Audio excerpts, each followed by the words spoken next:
నమస్తే. ఇవాళ తెలంగాణ రాజకీయాలలో విస్తృతంగా చర్చ జరుగుతున్న విషయాలు రెండు. బీఆర్ఎస్ ఎందుకు ఓడిపోయింది, కారణాలు ఏమిటి?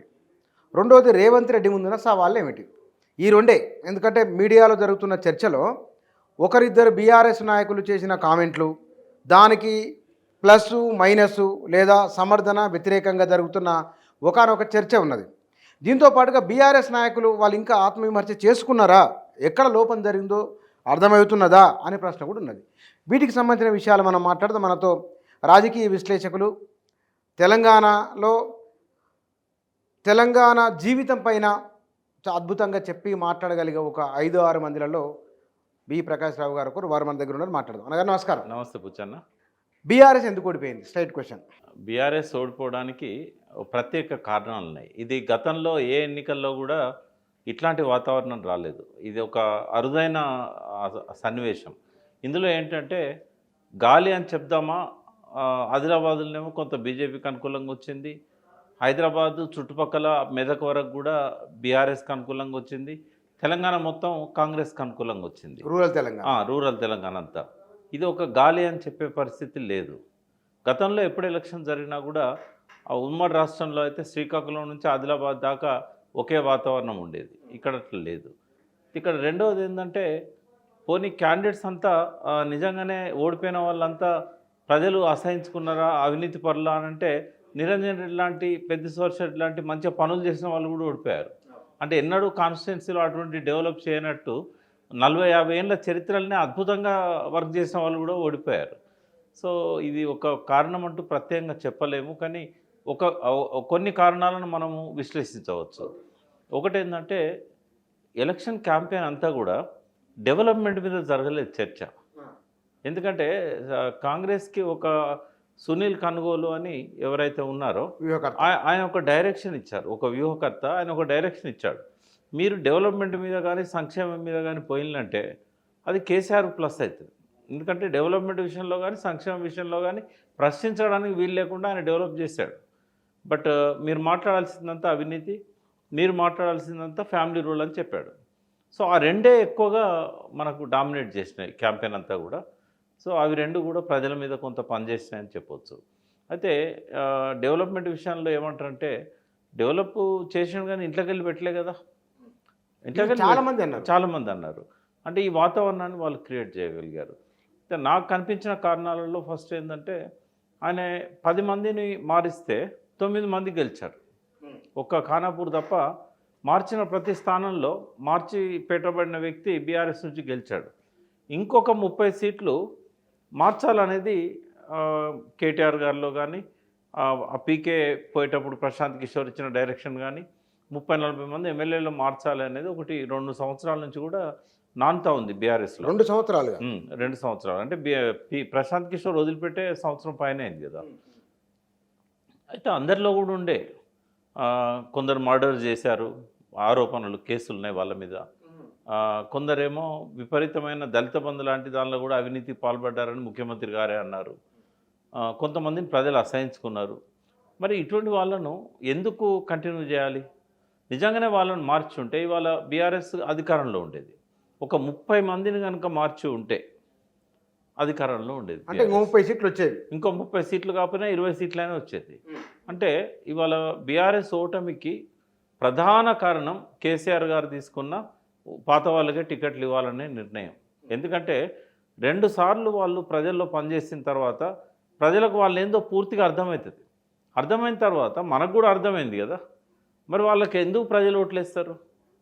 వాళ్ళని అట్లే కొనసాగించడం ఏంటి అంటే మితిమీరిన ఆత్మవిశ్వాసం.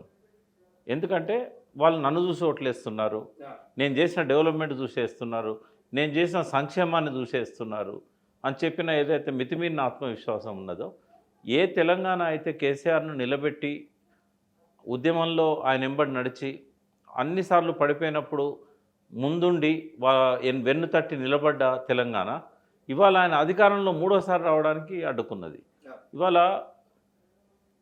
హైదరాబాద్ చుట్టూ ఉన్న మెదక్ 10 సీట్లు, మేడ్చల్, రంగారెడ్డి, హైదరాబాద్ కలిపి 29 సీట్లు, 39 సీట్లలో 24 గెలిచారు. 39 పోతే మిగిలిన సీట్లు ఏవైతే ఉన్నాయో దాదాపు 80 సీట్లు. 80 సీట్లలో గెలిచినవి 15. ఇలా ఉమ్మడి వరంగల్ జిల్లాలో 6 జిల్లాలుగా చేశారు. ఉమ్మడి వరంగల్ జిల్లాలో 5 జిల్లాలలో బీఆర్ఎస్ ఉనికే లేదు. ఇవాళ ఒక్క జనగాం జిల్లాలోనే 2 సీట్లు వచ్చినాయి. ఆ ఇద్దరు కూడా మార్చబడ్డ వ్యక్తులు. స్టేషన్ కనుపురి అంటే జనగాం. ఇక్కడ మహబూబ్ నగర్లో 14 సీట్లు ఉంటే కేవలం 2 వచ్చినాయి. అలంపూర్ అండ్ గద్వాల్నేమో గట్టి క్యాండిడేట్ను పెట్టలేదు వాళ్ళు. అలంపూర్లో క్యాండిడేట్ను మార్చారు కాబట్టి 50,000 మేటితో గెలిచాడు విజయుడు అని. అసలు ఆయన ఓడిపోతారు అనుకున్నారు. అంటే ఎట్లుంటుంది అంటే వేవ్ అనేది ఉంటే పోనీ కాంగ్రెస్ క్యాండిడేట్లకి 50,000 60,000 వచ్చిందని చెప్పడానికి లేదు. విజయుడు ఎవరో తెలియదు. 50,000 ఓట్లు వచ్చాయి అక్కడ. నమ్మకం లేదు. మళ్ళీ కాంగ్రెస్ లో సంపత్ అని ఉద్దండు ఆయనే ఓడిపోయాడు. సంపత్ అంటే ఇట్లా ఏంటంటే ఈ నిర్ణయం అనేది కేసీఆర్ నేను అనుకుంటా ఆయన జీవితకాలం అంతా మదనపడే బాధపడే ఒక నిర్ణయం అది. 3వ టికెట్లు అందరికి ఇవ్వాలని తీసుకోండి. చాలా లోతైన మాట మీరు అన్నది. చాలా లోతైన మాట. ఎందుకంటే చంద్రబాబు ఎట్లయితే నేను కేసీఆర్కు మంత్రి పదవి ఇవ్వకుండా సరిదిద్దుకోలేని తప్పు చేసినా అని చెప్పి చంద్రబాబు బాధపడుతున్నాడో ఇప్పటికీ ఎప్పటికీ కేసీఆర్ గారు కూడా సరిదిద్దుకోలేని తప్పు చేశాడు. ఆ తప్పు ఏంటంటే వాళ్ళందరికీ మళ్ళీ టికెట్లు ఇవ్వడం, అవినీతి పరులను కూడా వెంటబెట్టుకోవడం. కేసీఆర్ తీసుకున్న తప్పుడు నిర్ణయాలు నెక్స్ట్ ఎలక్షన్లో గెలిచినప్పటి నుంచి మొదలైనవి. ఇవాళ ఒక్కనాడే కాదు, అంటే 2018లో గెలిచిన దగ్గర నుంచి మొదలైనవి. 2వ టర్మ్లో ఫస్ట్ ఆయన చేసిన పెద్ద తప్పు ఏంటంటే ప్రజల్లో కేసీఆర్ గారి పట్ల ఉన్న మంచి భావాన్ని కొంత నెగటివ్ చేసింది. మొట్టమొదటి ప్రజలు కేసీఆర్ను తప్పుపట్టిన మొట్టమొదటి స్టెప్ ఏంటంటే క్యాబినెట్లో హరీష్ రావుకు రాజేందర్కు టికెట్ ఇవ్వకపోవడం, వాళ్ళ సీట్లు ఇవ్వకపోవడం. నంబర్ 1. నంబర్ 2 ఏంటంటే పార్లమెంట్ ఎలక్షన్స్లో అంటే 88 సీట్లు వచ్చినాయి. అప్పటికే గెలిచిన కాంగ్రెస్లో చాలామంది ఇటు వచ్చారు. 100 పైన ఉన్నది. ఇంకా నాకు తిరుగులేదు పార్లమెంట్ ఎలక్షన్స్లో అనుకున్న తనని అంటిపెట్టుకొని ఉండి నమ్ముకొని వచ్చిన జితేందర్ రెడ్డి గారికి వివేక్ ఎప్పుడైతే టికెట్లు ఇవ్వలేదో అది 2వ పెద్ద తప్పు. అక్కడ పార్లమెంట్ ఎలక్షన్స్లో ఎక్కువ సీట్లు రాకపోవడానికి ఈ 2 ఆ రోజుల్లో ప్రధాన కారణాలు. 3వది ఏంటంటే ఆయన మళ్ళీ అధికారంలోకి వచ్చిన తర్వాత ఈ ఫ్యామిలీ మీద వచ్చిన ఆరోపణలు, పర్టికులర్గా ఫ్యామిలీ అని అంటే కేటీఆర్ అండ్ కవిత వాళ్ళిద్దరి మీద వచ్చిన ఆరోపణలు, ఇవన్నీ కూడా ఏంటంటే రాను ప్రజల లోపల కేసీఆర్ పట్ల ఒక నెగిటివ్ భావనను, అంటే ప్రజలకే కాదు పార్టీలో ఉన్న మాలాంటి వాళ్ళకు కూడా ఒక ఇబ్బందికరమైన పరిస్థితి ఏర్పడ్డది. ఇంకోటి ఏంటంటే కనీసం ఫస్ట్ టర్మ్లో కొంత కలవడానికి అవకాశం ఉండేది. సెకండ్ టర్మ్కి వచ్చే వరకు అసలు కలవడానికి అవకాశం లేకుండా పోయింది. అవకాశం లేకుండా కారణం ఏమిటి సార్? ఇది ఒకటి, ఆయన బిజీగా ఉండొచ్చు, దట్ ఈస్ డిఫరెంట్ థింగ్. కలవడానికి అవకాశం లేకుండా పోయింది. తర్వాత అంటే అది చాలాసార్లు అనుకున్నాము, కనీసం ఎలక్షన్స్ వచ్చే టైం కన్నా జనహిత అది ప్రజలను కలవడానికి పెట్టుకున్న హాల్ అది. అక్కడన్నా కనీసము వారానికి ఒక్కసారో ఒక పర్టికులర్ కమ్యూనిటీ వాళ్ళనో లేకపోతే ఎన్జిఓస్నో ఇట్లాంటి వాళ్ళందరినీ కూడా పిలిచి తను పరిస్థితి గురించి అవగాహన చేయించి నిర్ణయాలు తీసుకుంటారేమో, లేకుంటే తీసుకున్న నిర్ణయాలను అర్థం చేయిస్తారేమో అని అనుకున్నాం. ఇప్పుడు ఒక్కొక్క సెక్షను ఎట్లా ఫీల్ అయిందో మన ఫీల్డ్ మీద పోయినప్పుడు అర్థమైంది. టీచర్స్ ఉన్నారు, ఈ 9.5 ఏళ్లలో ట్రాన్స్ఫర్స్ లేవు, డిఎల్ పెండింగ్ ఉన్నాయి. టీఎన్జిఓలకు పిఆర్సీ మొదట్లో ఎక్కువ ఇచ్చి లాస్ట్కి వచ్చేసరికి వాళ్ళకి అడగలేదు, వాళ్ళని కన్సల్ట్ చేయలేదు, 5% అని డిక్లేర్ చేశారు, ఎరియర్స్ ఇవ్వలేదు. ఇవన్నీ టీచర్స్ను ఎన్జిఓస్ను దూరం చేశాయి. ప్రజల్లో సమస్యలు ఏంటంటే రేషన్ కార్డ్స్ అనేవి 9.5 ఏళ్లలో కొత్తగా ఇష్యూ చేయలేదు. 9.5 ఏళ్లలో ఒక తరం కొత్తగా పెళ్ళిళ్ళు చేసుకొని వచ్చారు. తెలంగాణ వచ్చిన పెళ్ళిళ్ళు చేసుకొని వాళ్ళు కొత్త తరం వచ్చింది. వాళ్ళకు రేషన్ కార్డు లేకపోతే ఎట్లా? ఇప్పుడు ప్రతి దానికి రేషన్ కార్డే ఆధారం కదా. నీకు ఏది రావాలన్నా, సీఎం రిలీఫ్ ఫండ్ రావాలన్నా, లేకుంటే ఆరోగ్యశ్రీ రావాలన్నా అన్నిటికీ రేషన్ కార్డులే కదా. మరి కొత్తగా పెళ్ళై విడిపోయి కుటుంబం నుంచి సపరేట్గా ఉన్న వాళ్ళకి రేషన్ కార్డులు ఇవ్వకపోతే ఎట్లా? ఇవన్నీ కూడా అక్కడ కింది గ్రౌండ్లో చాలా ఇంపార్టెంట్ రోల్ ప్లే చేశాయి. ఇంకోటి ఏంటంటే పెన్షన్ కట్ చేయడం. రాజశేఖర రెడ్డి, కిరణ్ కుమార్ రెడ్డి దాకా హస్బెండ్ అండ్ వైఫ్కి 2 పెన్షన్లు వచ్చేది. ఒక ఇంట్లో ఒక పెన్షన్ అన్నారు. ఇప్పుడు కొడుకు ఉద్యోగం చేస్తే తండ్రికి పెన్షన్ లేదు, ఆ ఉద్యోగం ప్రైవేట్దైనా కూడా పెన్షన్ లేదు. వాడు రాయించండి అనుకో సకల జనుల సర్వేలా నా కొడుకు ఉద్యోగం చేస్తాడు, పెన్షన్ కట్. అంటే ఆ కొడుకు చూసుకుంటాడా లేదా, ఏదీ లేదు. అంటే ఇవన్నీ కూడా మేము పోయినప్పుడు ప్రజలు మమ్మల్ని నిలదీశారు. తర్వాత బిల్స్ పెండింగ్. ఈ చాలామంది గ్రామీణ కార్యకర్తలకు, పార్టీ కార్యకర్తలకు అక్కడున్న ఎమ్మెల్యేలు ఏం చేశారంటే ఈ 103 కాన్స్టిట్యున్సీలలో కూడా మిషన్ భగీరథ లోకల్ పనులు కానీ చిన్న చిన్న కాంట్రాక్ట్స్ కానీ వాళ్ళకి ఇచ్చారు.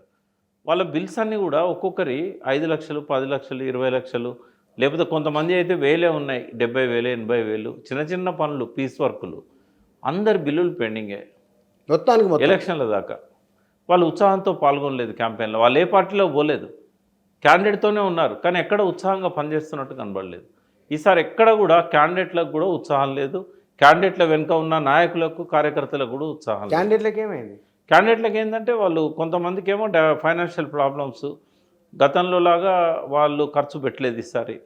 వాళ్ళని కంపేర్ చేస్తే కాంగ్రెస్ వాళ్ళే ఎక్కువ ఖర్చు పెట్టారు. ఇవన్నీ కూడా తర్వాత ప్రతి సెక్షన్లో వ్యతిరేకత కనబడ్డది, పోలీసులలో కూడా వ్యతిరేకత కనబడ్డది, ఉద్యోగస్తులంతా వ్యతిరేకంగానే ఉన్నారు. కమ్యూనిటీస్, బీసీలు అయితే చాలా వరకు వ్యతిరేకంగా ఉన్నారు. రెడ్లు అయితే రెడ్లంతా ఒక కట్టగట్టుకొని కేసీఆర్ని దించేయాలని చెప్పి వాళ్ళు ఒక ప్రతిజ్ఞ చేసినట్టే పనిచేశారు. అంతా ఇల్లు ఉన్న రెడ్లు పనిచేశారు, అల్లు ఉన్న రెడ్లు కూడా, బీఆర్ఎస్ రెడ్లు కూడా టోటల్ నాకు తెలిసి రెడ్లల్లో ఈవెన్ ఒక 5% కూడా కేసీఆర్ని సపోర్ట్ చేయలేదు. ఎందుకు వాళ్ళకి పదవులు ఇట్లా బాగానే ఇచ్చినాయి, కారణం ఏంటంటారు, ఎందుకు రెడ్లు చేయలేదు అంటే వాళ్ళు ఏమనుకున్నారంటే ఇప్పుడు 2 టర్మ్స్ తనే ఉన్నాడు కదా, రేవంత్ రెడ్డి కొంచెం రెడ్లను బాగా లేపిండు. కాంగ్రెస్లోనే సహజంగా రెడ్డిస్ మొదటి నుంచి ఉంటారు. తర్వాత వీటన్నిటి తగ్గట్టుగా చంద్రబాబు నాయుడు హార్దిక అన్ని రకాల సహాయం చేసి లాస్ట్కి ఆయన పార్టీని కూడా కిల్ చేసుకున్నాడు ఇక్కడ. అంటే అసలు జ్ఞానేశ్వర్ ముదిరాజును ప్రెసిడెంట్గా పెట్టి ముదిరాజ్ కమ్యూనిటీని అంతా తెలుగుదేశం వైపు తీసుకురావాలని ప్లాన్ ఇచ్చినాడు. ఎలక్షన్లో పోటీ చేద్దామని చెప్పేసిండు. అస్త్రసన్యాసం చేస్తారా ఎవరైనా? అంటే డైరెక్ట్ రేవంత్ రెడ్డిని సీఎం కావడానికి దోహదపడ్డ మొట్టమొదటి వ్యక్తి రాహుల్ గాంధీ కాదు, చంద్రబాబు నాయుడు. పరోక్షంగా ఇది జరిగింది. కానీ మీరు అన్నట్లు అదే జరిగితే కనుక హైదరాబాదులో కాంగ్రెస్ ఒక స్థానం ఎందుకు గెలవలేదు? మరి చంద్రబాబు నాయుడు ఉంటే కనుక ఓ పర్టికులర్ కమ్యూనిటీస్ అనుకుంటే కనుక ఎందుకు తెలుగుదేశం కాంగ్రెస్ సీట్లు గెలవలేకపోయింది? అంటే ఇక్కడ ఆయన కమ్యూనిటీకి చెప్పినా కూడా తెలంగాణలో హైదరాబాద్ డెవలప్మెంట్ చూసిన వ్యక్తులు ఎక్కువగా ఐటీ కంపెనీస్ ఇవన్నీ కూడా వాళ్ళవే కదా, చాలా ఎస్టాబ్లిష్మెంట్స్.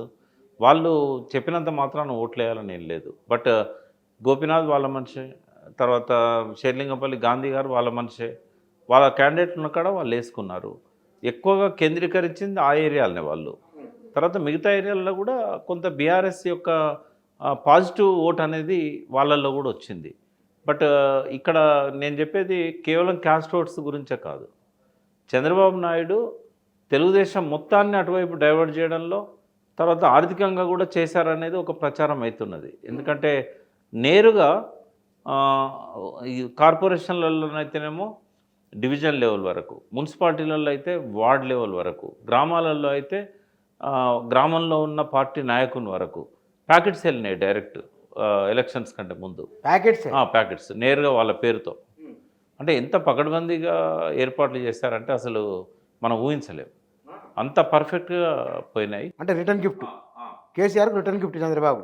అంటే ఏమి ఇచ్చిండో కానీ డబ్బులు అయితే విపరీతంగా, డబ్బులు అయితే బాగా చెల్లామని అందరూ చేశారు, వాళ్ళు కూడా చేశారు. ఈసారి ఒక రోజు ముందే ఉన్నది వాళ్ళది. కాంగ్రెస్ ఎలక్షన్ల కంటే 48 అవర్స్ ముందే కంప్లీట్ చేసుకున్నారు వాళ్ళు ఈ కార్యక్రమం. చాలా డబ్బు దొరికింది. పోలీసులు కూడా చాలా కష్టపడి పట్టుకోవడానికి ట్రై చేశారు, బట్ దొరికింది. కానీ గవర్నమెంట్ను కాదని ఇన్ని వ్యవస్థలు గవర్నమెంట్ దగ్గర ఉంటాయి కదా, ఈ బీఆర్ఎస్ ఇక్కడ పవర్లో ఉన్నది, తెలుసుకోలేకపోయిందా గ్రౌండ్ రియాలిటీని? తెలుసు, బట్ వాళ్ళు ఓవర్ కాన్ఫిడెన్స్తో ఉన్నారు, చాలా ఓవర్ కాన్ఫిడెన్స్తో ఉన్నారు. తెలియదని నేను అనుకోను. ఎందుకంటే ఇంటెలిజెన్స్ వాళ్ళు అయితే ఫెయిల్ గారు, వాళ్ళు ఖచ్చితంగా చెప్పే ఉంటారు. ఒకవేళ చెప్పకపోతే వాళ్ళ మాటల్ని ఆయన పాజిటివ్గా తీసుకోవట్లేదనే ఉద్దేశంతో ఆయన మీద ఉన్న కోపంతో చెప్పలేదేమో అని నేను అనుకుంటాను. గ్రామీణ ప్రాంత ఓటర్ల ఆలోచన, పట్టణ ప్రాంత ఓటర్ల ఆలోచన. పాలమూరు జిల్లాలో కరువు అయింది. కరువు మునుపడంత తీవ్రత లేదు, నీళ్ళు వచ్చినాయి, చాలా మారింది జిల్లా, ఉమ్మడి జిల్లా మారింది, మొత్తం తెలంగాణ మారింది బుచ్చన్న. ఆ మేరకు ఎందుకు మనం మహబూబ్నగర్ తీసుకున్నాం, వలసలు దుర్మార్గమైన జీవితం మహబూబ్నగర్ది. అక్కడ 14 గాను 12 కాంగ్రెస్ కొట్టిపడేసింది. ఏమై ఉండొచ్చు కారణం? అంటే ఇంకా కొంత లోతుగా విశ్లేషించాల్సిన అవసరం ఉన్నది. ఎందుకంటే ఇక్కడ నుంచి పోయిన ఓటర్స్ అంటే హైదరాబాద్ సిటీలో ఉన్న లేబర్ ఎవరైతే ఉన్నారో పాలమూరు లేబరు వీళ్ళంతా వన్ సైడ్ కాంగ్రెస్ కేసులు అనేది నాకున్న రిపోర్టు. ఈవెన్ వనపర్తిలో కూడా అడుగడుగున నీళ్ళ నిండు కుండల్లాగా చెరువులను పెట్టి మత్తడి దునికే అలుగులను మండు వేసవిలో సృష్టించిన నిరంజన్ రెడ్డి. ఆయన పేరే నీళ్ళ నిరంజన్ రెడ్డి. ఆ కాన్స్టిట్యున్సీది నాకు తెలిసింది ఏంటంటే బీఆర్ఎస్ వాళ్ళే బస్సులు పెట్టారు, ఇక్కడి నుంచి ఓటర్స్ని తీసుకుపోయారు. అంత ఖర్చు పెట్టుకున్నది బీఆర్ఎస్ వాళ్ళు. అక్కడికి పోయి వాళ్ళు క్యూ లైన్లో నిలబడే చెప్పేస్తున్నారు నేరుగా కాంగ్రెస్కే అండి కాంగ్రెస్కే. అంటే ఇక్కడ నుంచి బస్ దిగిపోయిన వాళ్ళు. అంత ఇది కారణం ఏమిటి? నాకు తెలంగాణ ప్రజలు కొద్దిగా ఎమోషన్స్ ఉంటాయి, సెల్ఫ్ రెస్పెక్ట్ బాగా విలువ ఇస్తారు. అయితే ఆయన ఒక్కడే బాగుపడ్డాడు, అందరు ఎక్కడ బాగుపడ్డారు అనేది ఒకటి పెట్టుకున్నారు. అది ప్రచారం కూడా బాగా జరిగింది. రెండవది ఈసారి బలమైన ఫోర్స్గా కాంగ్రెస్ పనిచేసింది నిరుద్యోగ యువత. అయితే గ్రామాలలో ఉన్న ఎడ్యుకేటెడ్స్ అయితే ఆలోచించిండ్రు, కానీ ఈ ఇంటర్మీడియట్ 10th ఫెయిల్ అయిన డ్రాప్అవుట్స్ చాలామంది ఉంటారు. వీళ్ళంతా ఏంటంటే రేవంత్ రెడ్డి మాయలో పడ్డారు. పడి మనకు చదువుకుంటే ఉద్యోగాలు వస్తాయి, ఆ ఉద్యోగాలు ఇస్తలేడు కేసీఆర్. ఈ ఉద్యోగాలు రాకపోవడానికి ఆయనే కారణం. అంటే వాస్తవంగా బీఆర్ఎస్ది ఒక విషాదగాథ. ఎందుకంటే దేశంలో ఏ ప్రభుత్వం ఇవ్వనన్ని ఉద్యోగాలు ఇచ్చింది మళ్ళా ఇక్కడ ప్రభుత్వమే. అంటే ప్రపోర్షనేట్గా జనాభా సంఖ్యకు ఎన్ని ఉద్యోగాలు ఇచ్చిండ్రు అనేది లెక్క తీస్తే గుజరాత్లో 1,60,000 ఉద్యోగాలు ఇచ్చారు. గుజరాత్ పాపులేషన్ 7 కోట్లు. తెలంగాణలో 1,60,000 ఉద్యోగాలు ఇచ్చారు, పాపులేషన్ 3.5 కోట్లు. ఇంకా నీకు ఏ రాష్ట్రం కూడా ఈ 10 ఏళ్ళల్లో ఇంతకంటే ఎక్కువ ఉద్యోగాలు ఇవ్వలే. అంటే ఇట్లా చూసినప్పుడు బీఆర్ఎస్ఏ ఎక్కువ ఉద్యోగాలు ఇచ్చింది. వేకెన్సీలు కూడా కేవలం 40,000 వేకెన్సీలే ఉన్నాయి. రేవంత్ రెడ్డి 2 లక్షల ఉద్యోగాలు ఇస్తానంటే జనం నమ్మారు. ఎక్కడి నుంచి తెచ్చిస్తాడు? 2 లక్షల ఉద్యోగాలు లేవు. ఉద్యోగ ఖాళీలు ఉన్నాయే 1,40,000. మరి వీళ్ళకి ఏమేమి ఎందుకు చెప్పుకోలేకపోయింది? ఇదైనా చెప్పి బీఆర్ఎస్ వైఫల్యం చేసిందని చెప్పుకోవాలి. బీఆర్ఎస్ వైఫల్యం ఒకటా రెండా అన్ని మంచి పనులే చేశారు. వేటికి ప్రాధాన్యత ఇవ్వాలి, ఏది జనంలోకి ఎట్లా తీసుకుపోవాలి, అదొకటి. తర్వాత ఫ్యామిలీ రూల్ అని వాళ్ళు అన్నట్టే ఎప్పుడూ ఈ ముగ్గురికే ఇంపార్టెన్స్. ఎక్కడ చూసినా కూడా టీవీలలో కానీ రూలింగ్లో కానీ అన్ని ఇంపార్టెంట్ పోర్ట్ఫోలియోస్ వాళ్ళ దగ్గరనే ఉన్నాయి. వాళ్ళ దగ్గరికే పోవాలి ఏ పని కావాలన్నా. ఇట్లాంటివన్నీ బాగా తెలంగాణ ప్రజలు ఎమోషనల్ అని చెప్పాను కదా, వాళ్ళు కొంచెం హర్ట్ అయ్యింది ఈ విషయంలో. హర్ట్ అయ్యి వన్ సైడ్ ఊహించలేదు. కానీ ఇక్కడ ఇంకొక అంశం ఏమున్నదంటే సర్వేలు చేసినప్పుడేమో ముఖ్యమంత్రి ఎవరంటేనే కేసీఆర్ అన్నారు. రేవంత్ రెడ్డికి ఏమో 21%, ఈయనకేమో 34% వచ్చింది. ఇది మరి ఇదేమిటి? అంటే 34% వేశారు కదా కేసీఆర్కు, 37% వేసిందా లేదా? అంటే చాలా నియోజకవర్గాలలో ఏమనుకున్నారంటే మేము మా ఎమ్మెల్యే ఓడించాలి, కేసీఆర్ పోవాలని వాళ్ళు అనుకోలే. మా ఎమ్మెల్యేని పోవాలి చాలామంది అంటున్నారు కూడా. మేము ఎమ్మెల్యే పోవాలని ఓటేస్తే కేసీఆర్ పోయిండేంది. బుచ్చన్న ఏ మాట కామాట చెప్పాలి. కేసీఆర్ ఈ 9.5 ఏళ్ళు ఎన్నడైనా కంటిన్యూ నిద్రపెట్టడం నాకు తెలియదు. ఆయన ప్రజల కోసం తప్పించి అనేక స్కీములు, అనేక చర్చలు, కొన్ని వందల రాత్రుల్లో ఆయనే అర్ధరాత్రి దాకా మీటింగ్స్ ఆఫీసర్స్తోని అంత మంచి చేశాడు. ఇవాళ ఆయన ఎట్లా ఫీల్ అవుతున్నాడో నాకు తెలియదు, కానీ ఇంత మంచి పనులు చేసిన తర్వాత ఓడిస్తే ఇంకెందుకు చేయాలి అనే ఒక అసహనం, ఒక కోపం. నాకైతే నేను ఒక ఛానల్లో లైవ్లో ఉన్నాను, రిజల్ట్స్ వస్తుంటే ఆ సిరివెన్నెల పాట గుర్తొచ్చింది.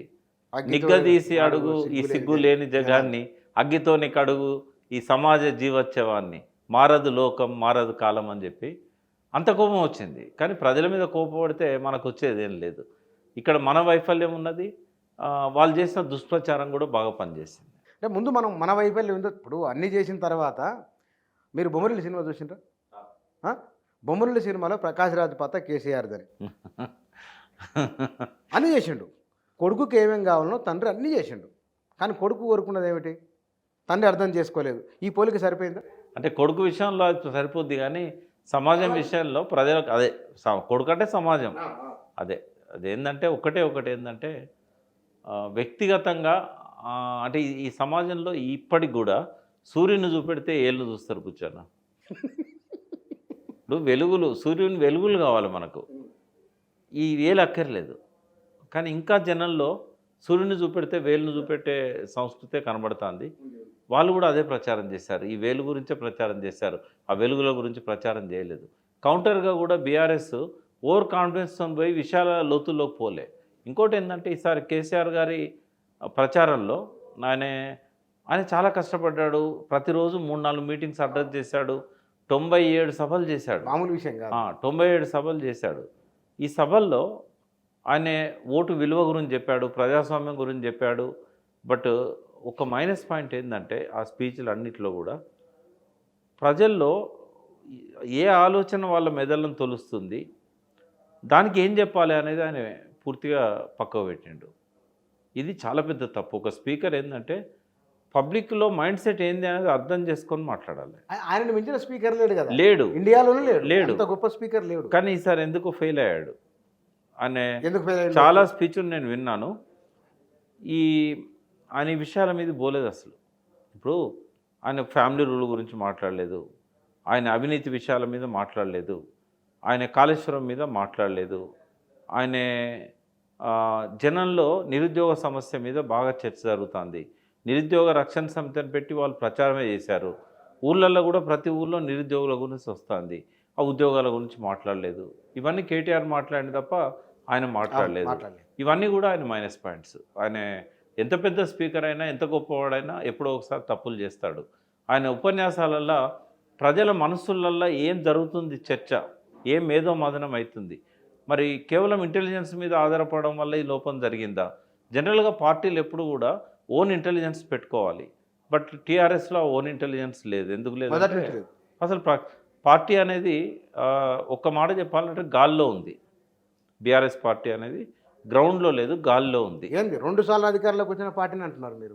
2 సార్లు 14 ఏళ్ళు ఉద్యమం నడిపిన పార్టీ గురించి చెప్తున్నాను నేను. ఉద్యమ కాలంలో అంటేనేమో కింది దాకా నాయకత్వం లేకపోయినా కూడా ఉన్నారు, ఉద్యమం ఉన్నది, అన్ని రకాల వాళ్ళు వచ్చారు. నీ భావజాలంతో వ్యతిరేకించే వాళ్ళు కూడా నువ్వు ఇచ్చిన పిలుపుకు స్పందించారు. అది ఉద్యమంలో నడుస్తుంది. కానీ ఎన్నికలో పోయే రాజకీయ పార్టీకి గ్రాస్ రూట్ లెవెల్ దాకా పకడ్బందీ నిర్మాణం ఉండాలి కదా. టీడీపీ నుంచే కదా ఆయన వచ్చింది. టీడీపీలో ఆ నిర్మాణం లేదా? ఇప్పటికి చెక్కు చెదరలేదు కదా. పార్టీ క్యాండిడేట్లను పెట్టకపోయినా, పార్టీ లేకపోయినా ఇప్పటికి తెలుగుదేశం బలమైన కార్యకర్తల నిర్మాణం ఉన్నది. అది కనీసం 2014 నుంచి అనే చేసుకోవాల్సి ఉండే కదా. అన్ని హంగులు ఉండి కూడా ఎందుకు చేసుకోలేదు? ఏమిటి అంటే ఉద్యమ కాలంలో లేదు కాబట్టి అదే ఒరవడిలో పోయింది. అది ఉంటే నీకు ఫీడ్బ్యాక్ వచ్చేది కదా. ఏం జరుగుతుందో గ్రౌండ్లో తెలిసేది, ఇంటెలిజెన్స్ ఉండేది. ఇంకోటి ఏంటంటే ఈ రాజకీయ పార్టీలలో ఒక దారుణమైన పరిస్థితి ఉన్నది పుచ్చన్న. నాకే ఇన్హిబిషన్స్ లేవు, నేను ఏదైనా మాట్లాడగలుగుతా. ఎవరేమనుకున్నా నాకు ఇబ్బంది లేదు. అసలు తెలివైన వాడిని ఎదగనియరు. డబ్బున్న వాడిని కూడా వీడెక్కడ నాకు పోటీకి వస్తాడో అని చెప్పి వాడిని ఏ బాధ్యతలు ఇవ్వకుండా ఎమ్మడి పెట్టుకుంటారు. వాడు ఎంతసేపు డబ్బులు ఖర్చు పెట్టాలి తప్ప వాని పదవి ఇయ్యరు. అంటే ఇటు డబ్బున్నా ఓర్వరు, ఇటు తెలివి ఉన్నా ఓర్వరు. ఇది ఎమ్మెల్యేలలో చూశాను నేను. బీఆర్ఎస్లో ఉన్న ఎమ్మెల్యేలలో చూశాను. పార్టీలో కూడా అట్లే కనబడుతుంది. ఈ వాళ్లకు ఫ్యూచర్ భయం పట్టుకుంటుందా? రేపు వీళ్ళు మమ్మల్ని ప్రశ్నిస్తారేమో అని, లేకపోతే వీళ్ళు రేపు ఏమన్నా పార్టీని స్ప్లిట్ చేస్తారేమో అని. ఈ బూర్జువా పార్టీలలో ఉన్న ఒక దరిద్ర రోగమే అది. నమ్మరు అసలు ఒక సరైన పార్టీ నిర్మాణం ఎట్లా జరగాలంటే ఒక రైట్ పర్సన్ను రైట్ ప్లేస్లో పెట్టాలి. పెట్టినప్పుడే అది ఆ పార్టీ బతుకుతుంది. రెండవది, లీడర్ అనేవాడి లక్షణం ఏంటంటే డెలిగేటింగ్ పవర్స్. తను చేయాలనుకున్న పనులను ఎవరైతే సమర్థవంతంగా చేస్తారో వాళ్ళని ఐడెంటిఫై చేసి అప్పచెప్పాలి. మూడవది ఏంటంటే వాడు తప్పు చేస్తాడేమో, నాకు ఎక్కడ చెడ్డ పేరు వస్తుందో అనుకున్నట్టయితే లీడర్షిప్ డెవలప్ కాదు. నువ్వు అన్ని పనులు చేయలేవు. కేసీఆర్లో నేను 23 ఏళ్ళ నుంచి చూస్తున్న ఒక లోపం ఏంటంటే తనకు అన్నిట్లో ప్రావీణ్యత ఉంది. తను ఏ పనైనా చక్కగా చేయగలుగుతాడు. ఆయన ఒకసారి ఫామ్ పిలిచినప్పుడు కూడా ఫామ్ చూసిన తర్వాత పక్కన నిరంజన్ రెడ్డి గారు ఉండ్రి, ఎట్లుంది ప్రకాష్ ఫామ్ అన్నాడు. నేను మొదటిసారి 2013లో సమర్థుడు ఏ రంగంలోనైనా రాణిస్తాడు అని ఒకటే స్టేట్మెంట్ ఇచ్చాను. ఎర్రవేల్ ఫామ్ చూసి 2013లో. అంటే కేసీఆర్ ఆయనకు తెలియని ఫీల్డ్ లేదు. సాహిత్యం దగ్గర నుంచి పాలన దాకా ప్రతి విషయంలో ఆయన ఎక్స్పర్ట్. బట్ అన్ని పనులు తను చేయడానికి 24 గంటలు సరిపోతుందా? సరిపోదు. వచ్చిన ప్రాబ్లం ఏంటంటే ఆయన డెలిగేట్ చేయడు. ఇప్పుడు చాలామంది మంత్రులు ఏం ఫీల్ అయ్యారు? మా అధికారాలు కూడా ఆయన ఎగ్జిక్యూట్ చేస్తున్నాడు, మమ్మల్ని అంతా డమ్మీ చేసిండని ఫీల్ అయ్యారు. ఇది సవరించుకోలేదు ఆయన. 23 ఏళ్లలో నేను ఆయన దగ్గర ఉన్న ఆ లక్షణం చూశాను నేను. అన్నీ తనే చేయాలనుకుంటాడు, ఎక్కడ తప్పు జరుగుద్దాం అనుకుంటాడు. ఆయన లోపల పాజిటివ్ ఎక్కువ ఉండొచ్చు, 70% 80% ఉండొచ్చు, కానీ ఆ 20% మైనస్ పాయింట్లే డామినేట్ చేసినాయి ఈసారి. అవి సరి చేసుకోలేకపోయింది ఆయన. ఎవరు చెప్పేవాళ్ళు లేరు ఆయనకు. మీ ద్వారానన్నా కనీసం ఈ విషయాలు ఆయనకు తెలియాలి. చూద్దాం, తప్పకుండా చూడొచ్చునే మరి. అని నేను చెప్పిన పోలిక బొమ్మరిల్లు సినిమాది. ఒక తండ్రి తన పిల్లలకి ఏం కావాలో తెలుసు ఆయనకు. మీరిచ్చిన స్టేట్మెంటే ఆయన 24 గంటల్లో 20 గంటలు రాష్ట్రమే, డే నైట్ 10 మంది కూర్చున్నా రేపు ఏం చేయాలి, యూరియా, కరెంటు, నీళ్లు, ఎక్కడ మనం లాఠీ చార్జీలు చూడలే మనం 10 ఏళ్లలో, ఎరువుల కోసం లైన్లు చూడలే 10 ఏళ్ళలో, ఎన్కౌంటర్లు చూడలే 10 ఏళ్ళలో, లాకప్ డెత్తులు చూడలే 10 ఏళ్ళలో. అంటే నిజంగానే మనం తెలంగాణ ఒక 50 ఏళ్ళ జీవితానికి భిన్నమైన జీవితం చూసినాం. అసలు మనం ఇట్లా అనుకోలేదు, తెలంగాణ ఇట్లా ఊహించలేదు. మరి ఇంత గొప్పగా చేసిన అతను నాయకుడు, నేనేం కావాలో నా వాళ్ళకు నేను చేసుకున్నా కదా, ఇంక నాకు తెలియదా, వాళ్ళకు నాకు లింక్ ఉంది అనేది దాంట్లోనే పోయింది తప్ప గ్రౌండ్లోకి రాలేదు అనేది నేను చెప్పిన పోలిక. అది కొంతవరకు వర్తిస్తుంది. రెండవది ఏంటంటే, తెలంగాణ సమాజంలో వలస దోపిడీకి గురైన సమాజం ఇది. తప్పించిపోయిన ఆత్మగౌరవం కోసం. మరి తెలంగాణ వచ్చినాక కూడా ఆత్మగౌరవం దొరకలేదనే ఒక భావన ఎక్కడైతే వస్తుందో, అది ప్రచారం అవుతుందో, అది ప్లే చేస్తుంది, దాని పాత్ర అది నిర్వహించింది. అది జరిగింది, ఇన్హెరెంట్గా ఉన్నది. ఇప్పుడు నువ్వు 2014 దాకా పొద్దున్న లేస్తే నువ్వు ఎవరినైతే పలకరించినావో, ఎవరినైతే నీ వెంట పెట్టుకున్నావో, ఎవరైతే నీతో పాటు కలిసి నడిచారో, ఎవరైతే ఆస్తులన్నీ త్యాగం చేసి ఉద్యమం కోసం నిలబడ్డారో, వాళ్ళందరినీ ఒక్క స్ట్రోక్తో కట్ చేస్తామంటే సమాజం యాక్సెప్ట్ చేస్తుందా? ఆయన చేసిన ఒక పెద్ద తప్పు ఏంటంటే, నాది ఇప్పటి నుంచి ఫక్త్ రాజకీయ పార్టీ అన్నాడు కదా. రాజకీయ పార్టీ స్వభావాన్ని ఆయన పునికి పుచ్చుకోవాలి, కానీ ఉద్యమ స్వభావాన్ని వదిలేదు. ఆయన రాజకీయ నాయకులను ఎంబడి తెచ్చుకోవాలి తన పార్టీ నిలబడడానికి. ఆయన ఎమ్మెల్యేలను తెచ్చుకోవడానికి కూడా నేను తప్పట్లేదు, కానీ ఆయన ఉద్యమకారులను వదిలిపెట్టడం అనేది పెద్ద తప్పు. ఉద్యమకారులను జగన్ ఎట్లయితే వాలంటీర్స్ పేరుతోని ఊరూరా ఒక ఫోర్స్ను క్రియేట్ చేయగలిగాడో, అంటే ఆ వాలంటీర్స్ అనేవాళ్ళు నేరుగా జగన్కి రెస్పాన్సిబుల్ ఉండి ప్రతి పథకాన్ని కూడా వాళ్ళ చేతులతోని లబ్ధిదారుల ఇళ్లలోకి తీసుకుపోయారు, ప్రజలతో రాపో ఏర్పాటు చేసుకున్నారు. ఆ పని ఇక్కడ జరగలేదు. ఇప్పుడు ప్రతి ఊర్లో ఒక 2-3 ఉద్యమకారులను ఐడెంటిఫై చేసి వాళ్ళకి నెలకు ఒక 3,000 5,000 ఇచ్చి వాళ్ళని అవినీతి ఎక్కడైనా జరుగుతున్నదా, మనం పెట్టే స్కీమ్లన్నీ గ్రామాల దాకా పోతున్నాయా, ఎవడన్నా దొంగ సంతకాలు పెట్టి మెజర్మెంట్లు చేసి డబ్బులు తింటున్నాడా, ఇట్లా గూఢచార చర్యలు, నిఘా చర్యలు, ఆత్మహత్యలు ఎక్కడన్నా జరిగే అవకాశం ఉందా? ఊర్లో తెలిసిపోతుంది ఏ కుటుంబానికి అప్పులు ఎక్కువ ఉన్నాయి, ఏ కుటుంబం ఇంట్లో గొడవలు అవుతున్నాయి. రామాయణ కాలంలోనే గూఢచార వ్యవస్థ ఉండేది, నిఘా. అదే కదా సీతను అడవిలో పంపడానికి కారణం. అయితే అట్లాంటి నిఘా వ్యవస్థను గ్రామాలలో లేకుండా చేశారు. ఆ నిఘా వ్యవస్థను ఈ ఉద్యమకారులనే ఉద్యమ స్ఫూర్తిని ఇట్లా వాడుకొని ఉంటే ఇవాళ ఈ పరిస్థితి వచ్చేది కాదు. నేను చాలాసార్లు చెప్పాను, కేసీఆర్ గారి ఊపిరి ఉన్నంత వరకు ఆయన కావాలంటే దిగిపోవాల్సిందే కానీ ఆయన ఎవరు దించేవాళ్ళు లేరని చెప్పాను. కానీ నా స్టేట్మెంట్ తప్పైంది. ఎందుకంటే ఆయన ఇవన్నీ కిల్ చేయడం అనేది, ఇప్పుడు ఆయన ఎవరినైతే నమ్ముకున్నాడో బ్యూరోక్రాట్స్ను, ఎవరినైతే నమ్ముకున్నాడో పోలీసులను, నిఘా వ్యవస్థ, ఇదంతా ఫెయిల్ అయింది. ఫెయిల్ అయిందా లేకపోతే వాళ్ళు చెప్పడంలో ఫెయిల్ అయ్యారో నాకు తెలియదు. బట్ ఆ వ్యవస్థ పనిచేయలేదు. ఆయనకు ఆ విషయాలను అందజేయలేదు. కొంచెం ఆయనకి ఇషారా ఉన్నా కూడా ఆయన ఇంత అతి విశ్వాసం ఉండేది కాదు ఆయనకు. ఎన్నికల పోలింగ్కు ముందు రోజు వరకు సోషల్ మీడియాలో కాంగ్రెస్ పార్టీకి అనుకూలంగా విపరీతమైన కామెంట్లు, కాంగ్రెస్ పార్టీలో ఇట్లా టన్నుల కొద్ది ప్రేమ గురించి కూడా ఫలితాలు వచ్చిన గంట తర్వాత, కాంగ్రెస్ పార్టీ గెలిచిన తర్వాత అంతులేని సానుభూతిని మళ్ళీ వాళ్ళు గుమ్మరించిండ్రు సోషల్ మీడియాలో. నేను ఈ విషయాన్ని మొన్న ఫామ్ హౌస్ పోయినప్పుడు ఆయన కమ్యూనికేట్ చేశాను. ఇప్పుడు ప్రజలు చింతిస్తున్నారు, రేపు పార్లమెంట్ ఎన్నికల్లో మనకు అద్భుతమైన ఫలితాలు వస్తాయి, మేము మా ఎమ్మెల్యేను ఓడించాలనుకున్నాం కానీ కేసీఆర్ దిగిపోతాడు అనుకోలేదు అనే మాట సర్వత్రా వినబడుతున్నది. కాబట్టి ఈసారి పార్లమెంట్ ఎన్నికలు మనకు పాజిటివ్ ఉంటాయని చెప్పి నేనే కమ్యూనికేట్ చేశాను. ఆయనతో నేనే మాట్లాడాను. ఏమన్నారు ఆ మాటకి? ఆయన విన్నాడు అంతే. ఏం మాట్లాడాలి? ఆయన బాధలో ఉన్నాడు, ఏం మాట్లాడతాడు.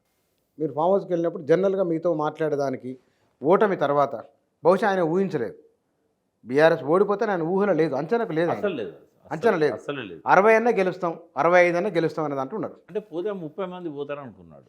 ఎవరైతే 103 మంది కదా స్ట్రెంత్ ఆ పార్టీకి, పోతేగా 30 మందే పోతారు. ఆయనకు బాగా దెబ్బ కొట్టింది ఏంటంటే ఏ ఏ ఉత్తర తెలంగాణ, ఏ దక్షిణ తెలంగాణ ఆయన నిలబెట్టిందో ఆ తెలంగాణ మైనస్ అయింది. మాకు ఏముండే, నేను ఫౌండర్ మెంబర్ని. నేను పార్టీ స్టార్ట్ చేసిన కొత్తలో మాకు అసలు నల్గొండ, మహబూబ్ నగర్, హైదరాబాద్ కూడా ఏముంది. హైదరాబాద్ 2004 తర్వాతనే హైదరాబాద్లో కొంత కదలిక కనబడ్డది. మాకు ఎన్ని వచ్చినాయి, 2 కార్పొరేటర్ ఇద్దరు గెలిచారు 100లో, ఇద్దరే. ఒకరు పద్మారావు, ఇంకోటి మాణిక్యేశ్వర్ నగర్లో యాదగిరి అని. ఇద్దరు 2002లో జరిగిన ఎన్నికలు. మేయర్గా నాయన నరసింహారెడ్డి పోటీ చేసి ఘోరంగా ఓడిపోయాడు. అంటే ఏమీ లేని హైదరాబాద్లో ఇవాళ మనకు హైదరాబాద్ కానీ, రంగారెడ్డి కానీ, మేడ్చల్ కానీ, ఈ 3 జిల్లాలలో 29కి 24 వచ్చినాయి.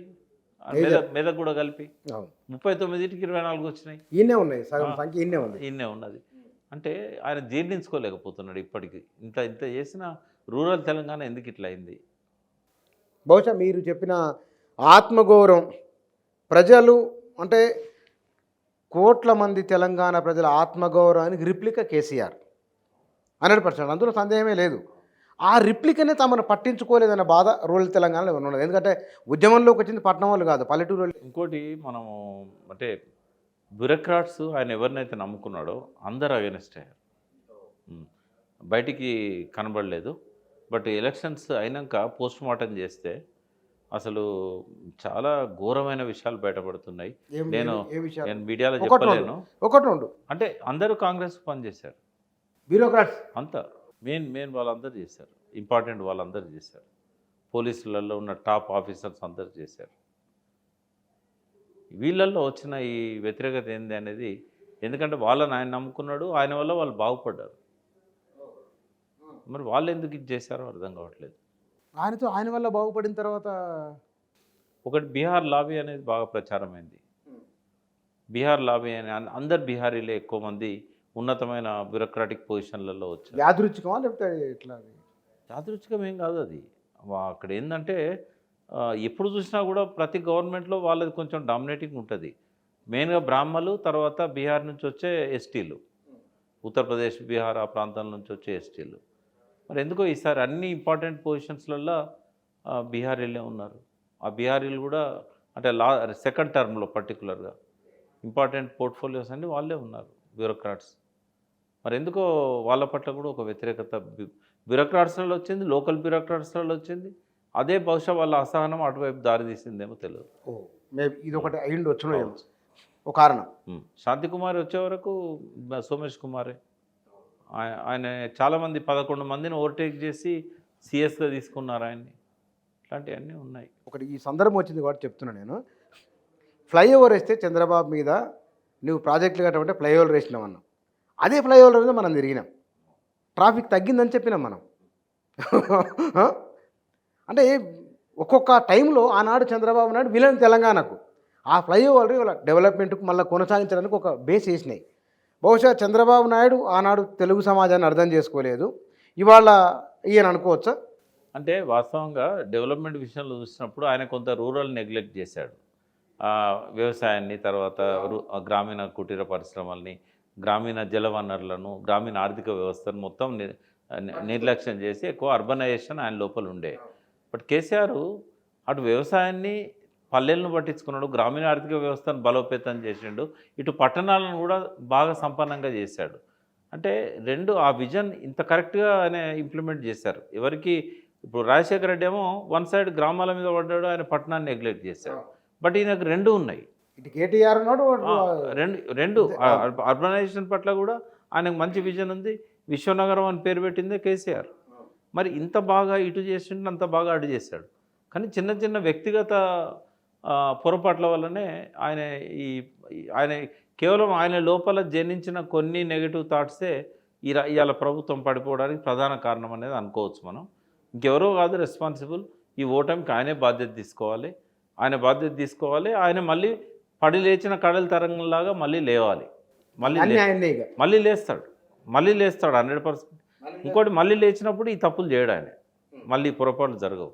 ఎవరిని కలవకపోవడం కానీ, కొంత బయట ఏదైతే అహంకారం అనేది వినబడుతున్నదో దాన్ని ప్రజలు నమ్మారు కాబట్టే కదా అటువంటి మళ్ళీ రాబోయే రోజులలో రిపీట్ కావాలని నేను అనుకుంటున్నాను. అంటే ఇక్కడ మీరు కేసీఆర్ ఈ 5 ఏళ్ళు తర్వాత నెక్స్ట్ వచ్చే ఎన్నికల నాటికల్లా బీఆర్ఎస్ అధినేత మళ్ళీ రివైవ్ అయ్యి గట్టిగా వస్తారు. నేనేమంటున్నా, మనం కంటిన్యూగా ఒక 6 నెలలు డే టైమే ఉంటే మనం భరించగలుగుతామా? అందుకే పగలు రాత్రి అనేటి రెండు మనిషి జీవితంలో ఉంటాయి. ఛాలెంజెస్ అనేటి పొలిటికల్ పార్టీకైనా లీడర్లకైనా ఎవరికైనా సహజం. అయితే ఎందుకు వస్తాయి ఈ ఛాలెంజెస్ అంటే, ఒకసారి అధికారాన్ని కోల్పోతే మనిషి ఇంకా స్ట్రాంగ్ అవుతాడు. ఎందుకంటే అప్పటిదాకా తన తప్పులు తనకు తెలియవు. ఒక్కసారి ఆయన అధికారం దిగిపోయిన తర్వాతనే తన లోపల ఏం లోపాలు ఉన్నాయనేది పరిశీలించుకోవడానికి ఆయనకు అవకాశం ఏర్పడుతుంది. ఈ పాలన ఎటువంటిదంటే ఒక్క క్షణం తీరిక దొరకదు. ఇప్పుడేంటంటే రెస్ట్ ఇచ్చారు. ఈ రెస్ట్లో తను ఏం లోపం చేశాడు, తను రిట్రాస్పెక్ట్ ఒకసారి పరిశీలించుకోవడానికి ఈ ఎన్నికలు బాగా ఉపయోగపడ్డాయి, ఈ ఓటమి అనేది. అయితే ఎప్పుడు కూడా ప్రతికూల పరిస్థితులను అనుకూలంగా మలుచుకున్నవాడే గొప్పవాడు. కేసీఆర్ లోపల ఆ విజ్ఞత ఉన్నది, ఆ విజన్ ఉంది. ఇవాళ తన కేటీఆర్ భావించాలి, తనకు సీఎం అయ్యే ఛాన్స్ పోయింది కదా అని చెప్పి తను ఫీల్ అవుతాడు న్యాచురల్గా. ఈ టర్మ్లో ఆయన సీఎం అయ్యేవాడు. కానీ ఇవాళ ఆయనకే మంచిదని నేను అంటున్నా, నేర్చుకోవడానికి. ఎందుకంటే తండ్రి దగ్గర నుంచో నేరుగా పార్టీ ద్వారానో ముఖ్యమంత్రి పదవి తీసుకోవడం అనేది ఆయనకు మచ్చ. అంటే అది వంశపారంపర్యంగా అధికారం బదిలాయింపులాగా వస్తుంది అది. ఇప్పుడు ప్రతికూల పరిస్థితుల్లో ఆయనే మొత్తంగా బాధ్యతలు చేపట్టి ఈ పడిపోయిన పరిస్థితి నుంచి మళ్ళీ లేచి నిలబడి ప్రజలను తన వెంట నడిపించుకుంటూ తనను తను లీడర్గా ప్రూవ్ చేసుకోవాలి. అయితే గోల్డెన్ ఆపర్చునిటీ మీరు అన్నమాట. ఇది ఎన్ని కోట్లు పెట్టినా దొరకని ఆపర్చునిటీ కదా. అంటే ప్రతికూల పరిస్థితి నుంచి గుణపాఠాలు నేర్చుకొని తను లేచి నిలబడడం, మళ్ళీ తన అధికారంలోకి రావడం. అప్పుడు ఎవరన్నా అంటారా ఇది ఫ్యామిలీ రూలు ఫ్యామిలీ అని? స్కోప్ లేదు. రాహుల్ గాంధీకి కూడా అదే అవకాశం వచ్చింది. ఆయన ప్రయత్నం ఆయన చేసిండు. ఆయన భారత్ జోడో యాత్ర అనేది ఒక వండర్ఫుల్ ప్రోగ్రామ్ అది. అట్లా తను కూడా మళ్ళీ లేచి నిలబడి పార్టీని అంతా తన కంట్రోల్లోకి తెచ్చుకొని ఆ గతంలో జరిగిన లోపాలను ఒకసారి సమీక్షించుకొని మళ్ళీ ఆ లోపాలు జరగకుండా పార్టీని గ్రాస్ రూట్ లెవెల్ నుంచి రీబిల్డ్ చేయాలి. ఎవరు సరైన నాయకుడు అనేది అంచనా వేసి నాయకత్వాన్ని ప్రక్షాళన చేయాలి కింది దాకా. అట్లా చేస్తే ఈ పార్టీ మళ్ళీ ఒక 10 ఏళ్ళ అధికారంలోకి వచ్చి నిలబడే అవకాశం ఉంటుంది. మళ్ళీ 10 ఏళ్ళు. ఇప్పుడు కేసీఆర్ను తట్టుకొని నిలబడడం అనేది మామూలు విషయం కాదు. అది ఓ లెక్కన దుస్సాధ్యం అని చెప్పలేం, కానీ కొంచెం కష్టసాధ్యమైంది. రేవంత్ రెడ్డి లోపల ఉన్న లక్షణాలు ఏమిటి? ఏ అంశాలు ఆయనను తన లక్ష్యం వైపు నడిపించినాయి? బుచ్చన్న, మనం చాలాసార్లు మాట్లాడుకున్నాము. ఒక మనిషి ఒక కసితోని ఒక లక్ష్యాన్ని సాధించాలని అనుకున్నప్పుడు ప్రకృతి మొత్తం తనకు అనుకూలంగా వస్తుంది. ప్రకృతే వైబ్రేషన్స్ పంపుతుంది. రొండా బెర్న్ రాసిన సీక్రెట్ అదే చెప్తుంది. 110 ఏళ్ళ కింద 113 ఏళ్ళ కింద వచ్చిన the science of getting rich అనే బుక్ ఏదైతే ఉన్నదో ఆ బుక్ రొండా బెర్న్ రాసిన సీక్రెట్కు అది బేస్ అన్నట్టు. పవర్ ఆఫ్ సబ్కాన్షియస్ మైండ్ అంటాం. ఎవరైతే అది మంచి పని కానీ చెడ్డ పని కానీ కసితో 24 గంటలు అదే లక్ష్యంతో పనిచేసుకుంటూ పోయినప్పుడు అది ఖచ్చితంగా అచీవ్ కాగలుగుతారు. కేసీఆర్ 14 ఏళ్ళు తెలంగాణ గురించి అట్లే ఆలోచించిండు. ఆయన సబ్కాన్షియస్ మైండే వైబ్రేషన్స్ ద్వారా తెలంగాణ రావడానికి అవసరం లేని శక్తులను తుదముట్టించినాయి, అవసరమైన శక్తులను తనకు అనుకూలంగా తీసుకొచ్చినాయి. ఆ కసి, ఆ పట్టుదల మళ్ళీ ఆ రేవంత్ రెడ్డిలోనే కనబడ్డది. ఎప్పుడో 22 ఏళ్ళ వయసులో ఒక మామూలు పిల్లగాడు, ఎక్కువ చదువుకున్న వ్యక్తి కాదు, ఎక్కువ పెద్ద సంపాదన ఉన్న కుటుంబం కాదు, పెద్ద ఆస్తులు ఉన్న కుటుంబం కాదు, రాజకీయాలలో ఉన్న కుటుంబం అసలే కాదు. అక్కడెక్కడో మహబూబ్నగర్లో పల్లెటూరులో ఉండి నేను ఈ రాష్ట్రానికి సీఎం కావాలని చెప్పి 30 ఏళ్ళ కింద కలగని ఒక్కొక్క మెట్టే ఎక్కుతూ ఒక్కొక్క మెట్టును తనకు అనుకూలంగా క్రియేట్ చేసుకుంటూ సీఎం దాకా రాగలిగాడంటే ఈ ప్రకృతి శక్తులన్నీ కూడా ఆయనకు సహకరించాయి. సంకల్పం. నాకు 5 ఏళ్ల కిందనే చెప్పిండు ఆయన. ఆ టైంలో ఆయన ఓడిపోయి ఉన్నాడు ఎమ్మెల్యేగా. ఇంకా పార్లమెంట్ ఎలక్షన్స్ రాలే. ఆ కాంగ్రెస్‌లో కొడంగల్ నుంచి పోటీ చేసి ఓడిపోయి ఎంపీగా ఇంకా పార్లమెంట్ ఎలక్షన్స్ కంటే ముందు పీరియడ్ అది. ఆ టైంలో నన్ను అడిగాడు ఆయన, నెక్స్ట్ సీఎం ఎవరు అనుకుంటున్నావు అంటే, అయితే కేసీఆరే ఉంటాడు లేకపోతే కేటీఆర్ ఉంటాడంటే, రాసి పెట్టుకో అన్న రేవంత్ రెడ్డి ఉంటాడు అన్నాడు. అవునా? 5 ఏళ్ల ముందే చెప్పిండా? టీవీ ఛానల్లో బ్రేక్లో మాట్లాడుతూ పక్కన టీవీ5 విజయ్ కూడా ఉండే. ఆ రోజు చెప్పాడు ఆయన. అంటే ఆయనే అనుకున్నట్టుగా పావులు కదుపుకుంటూ వచ్చాడు.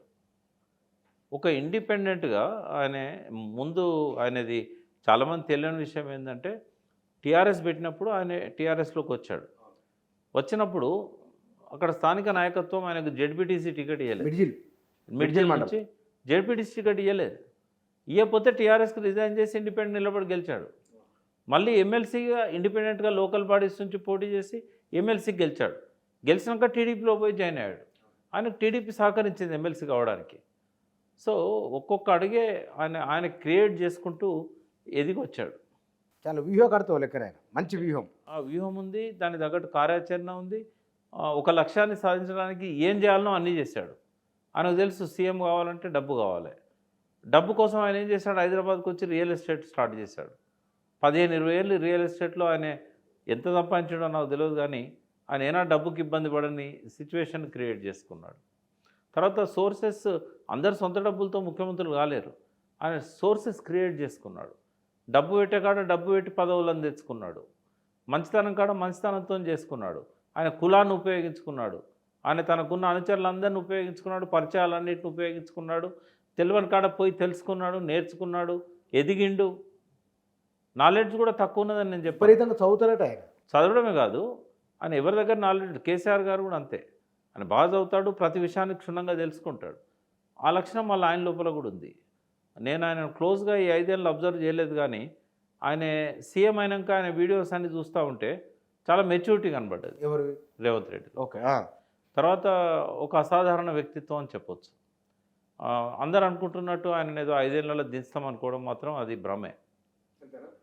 ఒకవేళ ఎవరైనా దించడానికి ప్రయత్నం చేస్తే వాళ్ళు రేవంత్ రెడ్డికి మళ్ళీ బలాన్ని ఇచ్చినట్టు అవుతుంది. ఒకవేళ ఆయన అట్లే వదిలేస్తే ఈ ఆర్థిక సమస్యల వల్ల ప్రజలను సాటిస్ఫై చేయలేకపోతే మళ్ళీ ఆయన ఎలక్షన్స్లో ఓడిపోతాడు. చేస్తే సాటిస్ఫై చేస్తే మళ్ళీ 5 ఏళ్ళు ఉంటాడు. ఇక్కడ ఒక ఆనవాయితీ ఉంది. 10 ఏళ్ళు టీడీపీకి ఇచ్చారు, 10 ఏళ్ళు కాంగ్రెస్కి ఇచ్చారు, 10 ఏళ్ళు బీఆర్ఎస్కి ఇచ్చారు.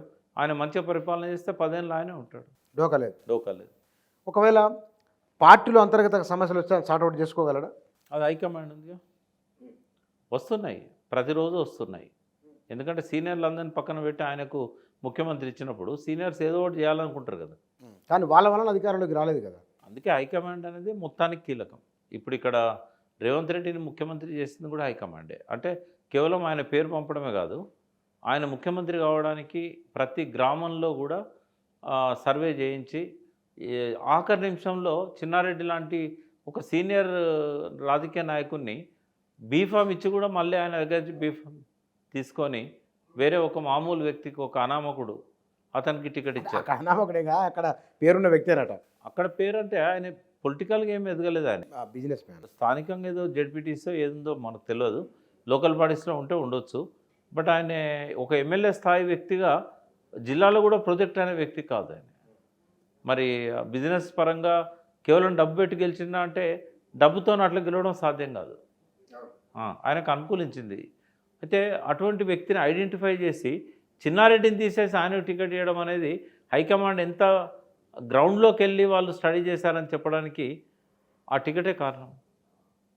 అట్లా చాలా సునీల్ కనుగోలే కాకుండా పైనుంచి చాలామంది ఇక్కడ గ్రౌండ్ వర్క్ చేశారు. వాళ్ళు ఇన్ఛార్జీలు అయితే అసలు వచ్చి ఇక్కడనే ఉన్నారు. అవును, చాలా. ఇప్పుడు ఈ వారం 10 రోజుల కాలంలో రేవంత్ రెడ్డి పనితీరు చూస్తే మీకు కలిగిన అభిప్రాయం ఏమిటి? అని ఇంకా లో ప్రొఫైల్నే ఉన్నాడు. చాలా అఫెన్సివ్గా ఏం పోవడం లేదు. రెండవది అందరిని కలుపుకోపోవాలనే లక్ష్యంతో ఉన్నాడు. మాటలలో కూడా కనబడతా ఉంది. ఆయన కేసీఆర్ గారిని కూడా వచ్చి కలవడం అనేది ఒక పాజిటివ్ సంకేతాన్ని ఇచ్చింది ఆయనకు. తర్వాత మహిళలకు బస్ ప్రయాణం ఇమ్మీడియట్గా స్టార్ట్ చేయడము, విద్యుత్ సమస్య మీద ఆయన రివ్యూ చేసి అందులో ఉన్న లొసుగులన్నీ కూడా తెలుసుకోవడం, ఒక్కొక్క రంగాన్ని ఆయన రివ్యూ చేస్తున్నాడు. ప్రచార ఆర్భాటం పెద్దగా లేదు. గ్రోత్ గుడ్ బిగినింగ్ అని చెప్పగలుగుతాను నేను. Good beginning. కానీ ఈ బస్సు ప్రయాణంలో ఆర్టీసీ నష్టపోతుంది, తర్వాత జీతాలు ఇవ్వలేరేమో, కష్టాలు వస్తాయేమంటే ప్రయోజనం ఇది ఉచిత బస్సు ప్రయాణం ఆర్థిక వ్యవస్థ పైన ప్రయోజనాలు ఏమిటి, దీంట్లో కష్ట నష్టాలు ఏమిటి? ఏమున్నాయి ఇప్పుడు సజ్జనార్ చెప్పింది ఆర్టీసీ ఎండి 14 కోట్ల ఆదాయం వచ్చేది. అంటే బహుశా హైదరాబాద్ చెప్పిండా, ఆయన తెలంగాణ స్టేట్ మొత్తం పర్ డే 14 కోట్లు. 14 కోట్లు వచ్చేది. 14 కోట్లలో 7 కోట్లు బొక్కబడుద్ది అనుకుందాం. 7 కోట్లు అంటే 12 ఏళ్ళు 84 అంటే పర్ డేనా అది 14 కోట్లు? ఒక రోజు 14 కోట్ల రూపాయలు అంటే రోజుకి 7,000 కోట్లు మైనసా? 7 కోట్లు రోజుకి 7 కోట్లు మైనస్. 3 ఏళ్ళ 210 కోట్లు నెలకు 210 కోట్లు అంటే 12 రోజులు 3,000 కోట్లు దాదాపు. 3,000 కోట్లు 3,000 కోట్ల భారం ఈ ప్రభుత్వానికి కష్టమని నేను అనుకోను. ఎందుకంటే కేసీఆర్ గారు ఎంత అద్భుతంగా, ఆయన ఎంఏ ఎకనామిక్స్ చదవలేదు కానీ 50,000 కోట్ల ఆదాయం ఉన్న రాష్ట్రాన్ని 2 లక్షల కోట్ల ఆదాయం వచ్చే రాష్ట్రంగా మార్చాడు. నేను చెప్పేది సెంట్రల్ గ్రాంట్స్ కానీ భూముల అమ్మకం ద్వారా వచ్చినాయి కానీ ఇవన్నీ కాదు.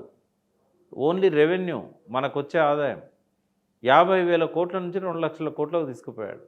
అంటే లాస్ట్ ఇయర్ 1,60,000 కోట్ల దాకా ఉండే, ఇప్పుడు 2 లక్షల కోట్లకు చేరింది ఆయన చేసిన కృషి వల్లనే. అంత ప్రగతిని సాధించాడు కదా ఆయన. అది ఇప్పుడు వడ్డించిన విస్తరైంది రేవంత్ రెడ్డికి. అప్పట్లో అన్నారు చంద్రబాబు నాయుడు తీసుకొచ్చిన పని వయస్సుకు అప్పుడు పెన్షన్లు పెరిగినాయి, తర్వాత రకరకాల స్కీములు, కొత్త స్కీములు వచ్చాయి, ఆరోగ్యశ్రీ లాంటిది వచ్చింది కొంత. ఇప్పుడు రేవంత్కు అనుకూలించబోతున్నది. ఇప్పుడు అద్భుతంగా కట్టించుకున్న సెక్రటేరియట్లో రేవంత్ రెడ్డి వచ్చి కూర్చున్నాడు. అంటే అది అనుభవించే యోగం ఆయనకు లేకుండే. అట్లాగే ఆర్థిక వ్యవస్థను కూడా చాలా అద్భుతంగా డెవలప్ చేసి పెట్టాడు కేసీఆర్. ఒకవేళ రేవంత్ రెడ్డి ఎమోషన్స్కి పోకుండా కరెక్ట్ ప్యానల్ను తనతో పెట్టుకొని, కరెక్ట్ అడ్వైజర్స్ని పెట్టుకొని, కరెక్ట్ ఎకనామిస్టులను పెట్టుకొని మంచిగా ప్లానింగ్ చేసుకున్నట్టయితే ఇవన్నీ పెద్ద భారం అని నేను అనుకో. సీఎం రేవంత్ రెడ్డి పిలిచి మీరు రండి మా దగ్గర ఉండండి అంటే నేనేమంటున్నా, నేను పార్టీలకు అతీతంగా పనిచేస్తూ కూర్చున్నా. ఇప్పుడు బీఆర్ఎస్లో కూడా నాకు ఏ పదవి లేదు, మీకు తెలుసు. 2008లో జనరల్ సెక్రటరీగా రిజైన్ చేసిన తర్వాత 2017లో నేను చైర్మన్ అయినాక సాధారణ సభ్యత్వం తీసుకున్నా. బట్ ఏనాడు కూడా నేను మళ్ళీ దాన్ని రెన్యువల్ చేసుకోలేదు, నేను బాధ్యతలు తీసుకోలేదు. బీఆర్ఎస్ పెట్టినప్పుడు నన్ను కనీసం ఆ మీటింగ్లకు కూడా నన్ను వాళ్ళు ఇన్వైట్ చేయలేదు, నేను దూరంగానే ఉండిపోయాను. అట్లాగే కాంగ్రెస్ విషయంలో కూడా నాకు కావాల్సింది ఏంటంటే కేసీఆర్ గారు అద్భుతమైన విజన్తో ఒక సంపద సృష్టి చేశాడు. ఈ సంపద 4 కాలాల పాటు నిలవాలి. ఏదో మేడిగడ్డలో ఒక 2 పియర్స్ కుంగిపోయినాయని చెప్పి కొంతమంది మాట్లాడుతున్నట్టుగా సూడో ఇంజనీర్స్. నేను అప్పుడు పరుషంగా మాట్లాడింది కూడా ఇంజనీర్ల మీదనే. ఆ రోజు నేను మాట్లాడింది రేవంత్ రెడ్డి మీద కాదు, లేకుంటే ఈ పాశం యాదగిరి కోదండరాం మీద కూడా కాదు. నేను పరుషంగా మాట్లాడింది ఆ తెలిసి తెలియని ఇంజనీర్లు మేడిగడ్డ అక్కర్రాదు, లేకపోతే అన్నారం అక్కర్రాదు సరస్వతి బ్యారేజ్, తర్వాత సుందిల్ అక్కర్రాదు పార్వతి బ్యారేజ్, ఇవన్నీ ఊలగొట్టాల్సిందే అని చెప్పి ఎవరైతే మాట్లాడిందో వాళ్ళ గురించి నేను ఆ రోజు ఒక fishing in the trouble water అనే తెలుగు అర్థాన్ని వాడాను. బట్ ఇటువంటి సంపద కేసీఆర్ సృష్టించింది. 4 కాలాల పాటు తెలంగాణ ప్రజలకి నీళ్ళు ఇవ్వాలి. ఇది ప్రజల సొత్తే తప్ప కేసీఆర్ది కాదు. కాబట్టి తెలిసి తెలియకుండా కొంత రాంగ్ డైరెక్షన్లల్లో ఇటువంటి పనికిమాలిన ఇంజనీర్లు ఆయన తప్పుదారి పట్టిస్తే అటువంటిప్పుడు ఖచ్చితంగా అడ్డుకుంటాం. మేడిగడ్డ మీద విచారణ చేస్తామని వాళ్ళు అంటున్నారు, మీరేం పెద్ద నష్టమేం లేదని మీరు అంటున్నారు. అది ప్రమాదం. అది ఒకవేళ ఇంజనీరింగ్ వైఫల్యమా లేకపోతే నిజంగానే ప్రమాదమా అనేది తేలాలంటే ఇప్పుడు దాని చుట్టూ కాఫర్ డ్యామ్ వేశారు. ఆ లోపల ఇసుకనంతా తీసి భూభౌతిక శాస్త్రవేత్తలను ఉంటారు. ఆ లోపల లేయర్స్లలో ఏమైనా జరిగిందా, లేకపోతే అందులో నీళ్ళు ఎట్లొచ్చినాయి, ఆడ వాల్ కట్టారు, కింద ఎక్కడైతే హార్డ్ సర్ఫేస్ ఉంటుందో అక్కడ దాకా పోయి వాల్స్ కడతారు 2 పక్కల, మధ్యలో పియర్స్ ఉంటాయి. అయితే ఆ పియర్స్ కింద శాండే ఉంటుంది.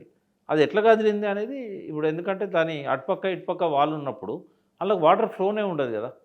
ఫ్లో ఉండనప్పుడు ఆ పియర్స్ కింద శాండ్ ఎట్లా, బ్యారేజీలు అన్నీ కూడా శాండ్లైనే కడతారు.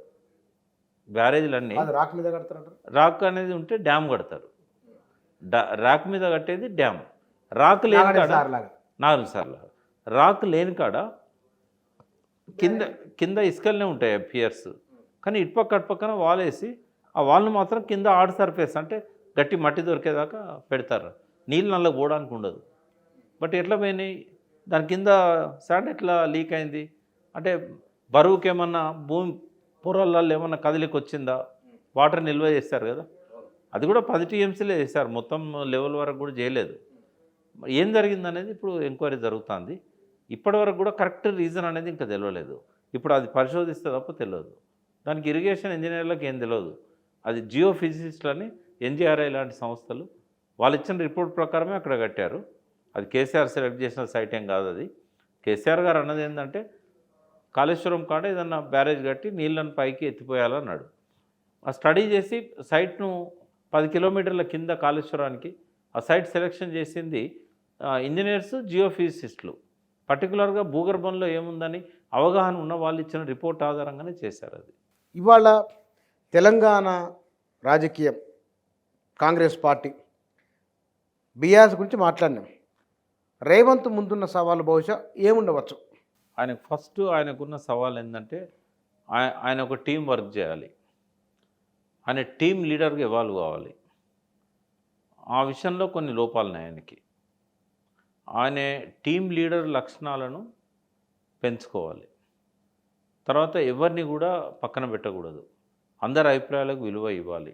కొంత నష్టం జరిగినా పర్వాలేదు, ఎవరి శాఖ పట్ల వారికి పూర్తి స్వేచ్ఛనివ్వాలి. ఒకరి దానిలో ఆయన ఇంటర్ఫియర్ కాకూడదు. ముఖ్యమంత్రి అయినంత మాత్రాన ప్రతి శాఖలోనే ఇంటర్ఫియర్ అవుతాను అంటే అయ్యే హక్కు ఉంది ఆయనకు. కానీ అయితే వాళ్ళ మధ్య డిఫరెన్సెస్ స్టార్ట్ అవుతాయి. ఆయన టీంను అదుపులో పెట్టుకొని ఒక ఫ్రెండ్లీ అట్మాస్ఫియర్ని క్రియేట్ చేసుకోవడం అనేది పెద్ద సవాల్. ఆ సవాల్ని ఆయన ఓవర్కమ్ కావాలి. నేను ముఖ్యమంత్రిని ఈగో పోయి వీళ్ళను కొంచెం చిన్న చూపు చూసినట్టయితే సీనియర్, ఎందుకంటే ఆయన రాజకీయాలు నేర్చుకున్నప్పుడు మంత్రులుగా పనిచేసిన వాళ్ళు ఉన్నారు, ఎమ్మెల్యేలు అయిన వాళ్ళు ఉన్నారు, తుమ్మల నాగేశ్వరరావు లాంటి వాళ్ళు కావచ్చు, ఉత్తమ్ కుమార్ రెడ్డి లాంటి వాళ్ళు కావచ్చు, మొదటి నుంచి చాలా సీనియర్స్ వాళ్ళు.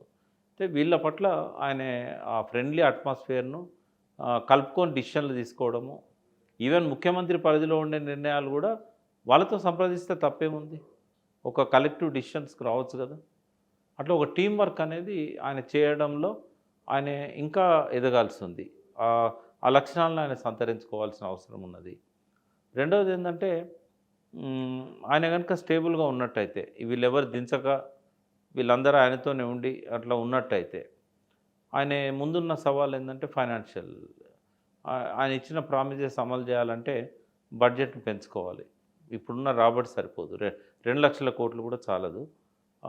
అభివృద్ధి అనేది అది ఆగిపోకూడదు. బట్ ఈ ఫస్ట్ ఇయర్ ఆయన ఏం చేయలేడు.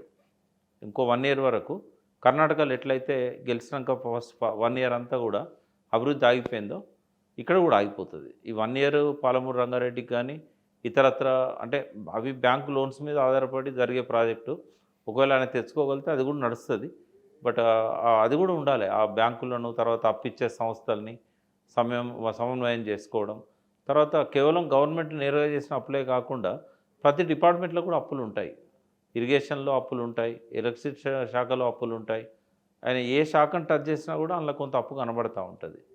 ఈ అప్పులన్నింటినీ కూడా తీర్చడం ఒక ఎత్తు అయితే, వాటికి ఈఎంఐస్ తర్వాత రెగ్యులర్ ఇన్స్టాల్మెంట్స్ కడితేనే మళ్ళీ అప్పు పుడుతుంది. ఇవన్నీ కూడా చూసుకోవాలి. తర్వాత కేంద్రంతో సత్సంబంధాలు కలిగి ఉండాలి. టీఆర్ఎస్ ప్రభుత్వాన్ని బాగా ఇబ్బంది పెట్టింది కేంద్రం. ప్రతి సంవత్సరం 50,000 కోట్ల డబ్బులు వచ్చేటి ఆపింది. వాటి వల్ల ఇక్కడ అభివృద్ధి మందగించింది. ఆ పని జరగకుండా ఉండాలంటే ఒక రైట్ స్పిరిట్తో కేంద్రంతో సంబంధాలు పెట్టుకోవాలి. బట్ బీఆర్ఎస్కు బీజేపీకే కొంత దగ్గర ఉండేది, ఎందుకంటే కేసీఆర్ పెద్దగా వేరే లక్ష్యాలు లేకుండే. కానీ ఎప్పుడైతే ఆయన నేషనల్ పార్టీ పెట్టాలనుకున్నాడో బీఆర్ఎస్ బీజేపీ మధ్య చాలా గండిపడ్డది. ఇప్పుడైతే ఇది ఒక నేషనల్ పార్టీయే. కాంగ్రెస్ పట్ల ఎప్పుడూ ఒక శత్రుభావనతోనే మోడీ ఉంటాడు. మరి ఎట్లా సమన్వయం సాధిస్తాడు రేవంత్ రెడ్డి అనేది చూడాలి. కేంద్రంతో సయోధ్య లేకపోతే మళ్ళీ ఇబ్బందులు తప్పవు. ఈ ఛాలెంజెస్ అన్ని అధిగమించాలంటే ఇంకా స్ట్రాంగ్ అవుతాడనే వ్యక్తిగతంగా, బట్ ప్రజలను సాటిస్ఫై చేయాలంటే వాళ్ళకి ఇచ్చిన హామీలను నెరవేర్చాలి. చూద్దామైతే. Thank you very much. Telangana రాజకీయాలలో 2 ప్రధానమైన పార్టీలు, 2 ప్రధానమైన నాయకులు, గతము, వర్తమానము, భవిష్యత్తు. ఈ ఇంటర్వ్యూలో చర్చించిన విషయాలు ఇవి. ఇందులో వ్యక్తిగతంగా ఫలానా వారిని పాయింట్అవుట్ చేయడం కాకుండా, బహుశా బీఆర్ఎస్ గురించి అనుకుంటే కనుక సానుకూలమైన, అనుకూలమైన, ఆశాభా దృక్పథంతో చూస్తే కనుక అన్నీ సానుకూలంగానే కనపడతాయి. తప్పులు సరిదిద్దుకునే అవకాశం కూడా ఇంటర్వ్యూ చూడవచ్చు. కాంగ్రెస్ పార్టీకి సంబంధించినంత వరకు అధికారంలోకి వచ్చి కొద్ది రోజులే, కొద్ది కాలమే, ఇప్పటికిప్పుడే అంచనా వేయలేము. కానీ దాని ముందు ఆ పార్టీ ఆ ప్రభుత్వం ముందున్న సవాళ్ళు, ఆ ప్రభుత్వానికి ఆ ప్రభుత్వ అధినేతకున్న అడ్వాంటేజెస్ ఇవి. Thank you.